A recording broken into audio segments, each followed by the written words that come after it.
നമുക്കൊക്കെ ഒരു കോൺഷ്യസ്നെസ് ഉണ്ടല്ലോ, അതുപോലെ തന്നെ ഈ ഭൂമിക്ക് ഒരു കോൺഷ്യസ്നെസ് ഉണ്ട്. ഇപ്പൊ ഈ പോപ്പുലേഷൻ കൂടി അല്ലെങ്കിൽ പൊല്യൂഷൻ കൂടി എന്ന് പറഞ്ഞ് നമ്മൾ ഇവിടെ കിടന്ന് ഭയങ്കര പ്രശ്നമുണ്ടാകും. ആക്ച്വലി ഭൂമിക്ക് അറിയാം ഭൂമിക്ക് ഒരു ത്രെറ്റ് വരുമ്പോൾ എന്ത് ചെയ്യണമെന്ന്. ഐസ് ഏജ് എന്ന് പറഞ്ഞില്ലേ, complete was cover with ice because it was it that threat. ആ ഒരു വേർജിൽ എത്തിയപ്പോൾ ഭൂമി അത് കറക്റ്റ് ആയിട്ട് ചെയ്തു.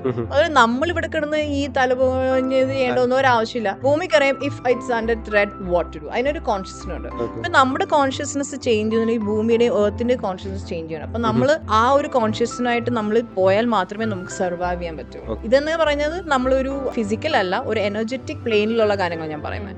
സോ ഈ ഒരു നമ്മളതിനെ അറിയാതെ നമ്മുടെ ഉള്ളിൽ ആ ചേഞ്ച് വരാനുള്ള കാരണം because we live on earth. അപ്പൊ ആ എർത്തിന്റെ ഇൻഫ്ലുവൻസ് ആണ്. അപ്പോൾ ആ ഒരു ഇതുള്ളതുകൊണ്ടാണ് ഇപ്പൊ എല്ലാവരും ഇപ്പൊ യുകെയിൽ തന്നെ ഓൾമോസ്റ്റ് 40% ക്ലബ്സും ബാർസും അടച്ചുപൂട്ടി.